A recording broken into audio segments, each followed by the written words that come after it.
Are you experiencing what you think might be postnatal depression, but you're not quite sure whether it is? Well, watch this video to find out the signs and symptoms of postnatal depression, to get a much better understanding of this is what you're experiencing. All from me, Sophie Harris, a pregnancy and postpartum psychotherapist who specialises in helping new mums overcome issues with low mood and anxiety to live the life that they really want to, feeling confident and content. Okay, so let's jump straight into the video. Okay, let's go through a list of some of the symptoms of postnatal depression. So if you are experiencing postnatal depression, you may feel consistently sad, low in mood or tearful. You may have noticed a noticeable difference since when you weren't feeling this way. With that can come a loss of enjoyment in the things that you would have enjoyed at other times of your life. Other symptoms include that you may feel a real lack of energy or tired, or even when you can sleep, perhaps you're not sleeping or you're wanting to sleep all of the time. However, as you may recognise, so much of this is hard to separate out from what is just regular sleep issues with a newborn baby. Other symptoms that have been identified are withdrawing from social contact from other people, and maybe you don't want to see people. You may be feeling lots of feelings of shame or not good enough, or that you've done something wrong. All of this, just to say, is not true, but this is what many people experience. You may also find that you're having intrusive or scary thoughts, where these thoughts pop into your mind against your will and you can't get rid of them. That might be that you're thinking about hurting your baby or of something bad happening to your baby, which are causing you a lot of distress. And again, I just want to jump to the point that these thoughts are, although they feel scary, they are also harmless and they do not mean anything bad about you. Other symptoms that have been recognised are difficulties concentrating, your mind might be all over the place, or you may be experiencing more anger than usual. This is not an exhaustive list of symptoms, and it can also come about in many different ways. But when you look at that list, is there anything that you notice?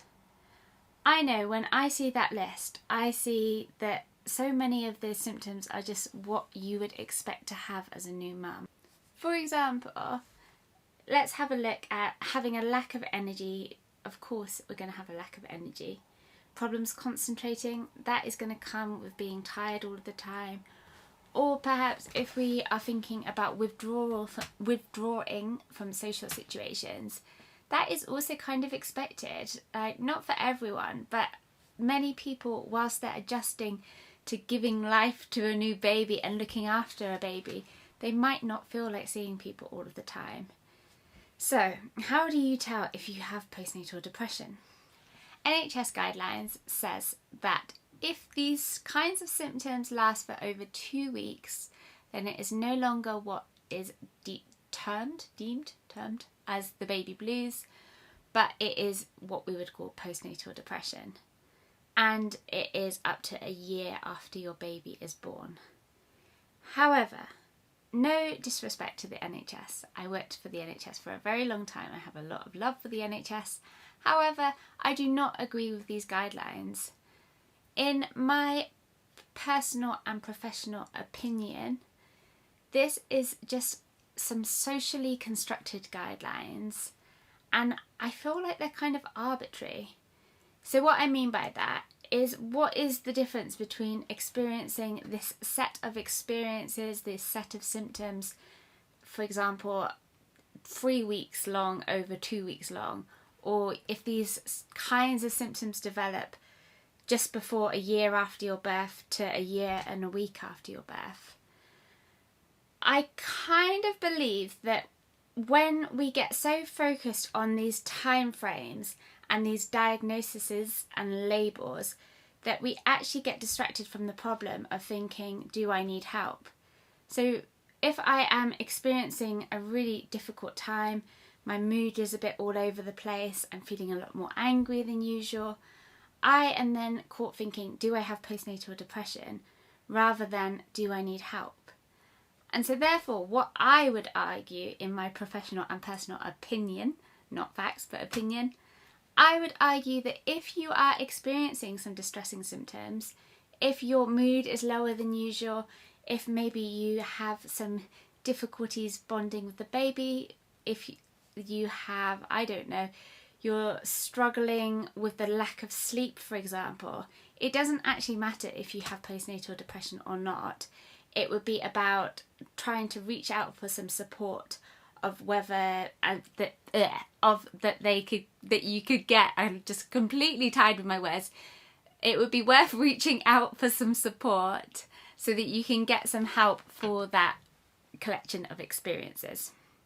Are you looking for support?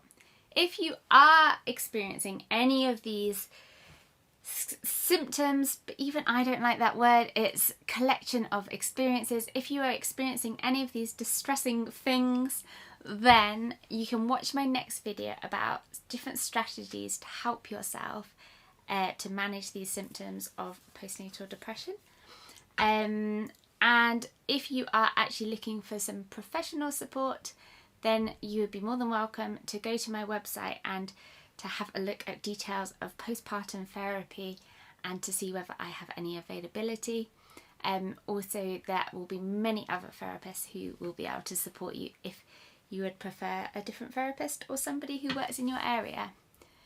But, okay, so next week I will be back with ways that you can help yourself with symptoms of postnatal depression / a collection of difficult experiences after having a baby. Stay tuned, I look forward to seeing you then, and thank you for watching my video.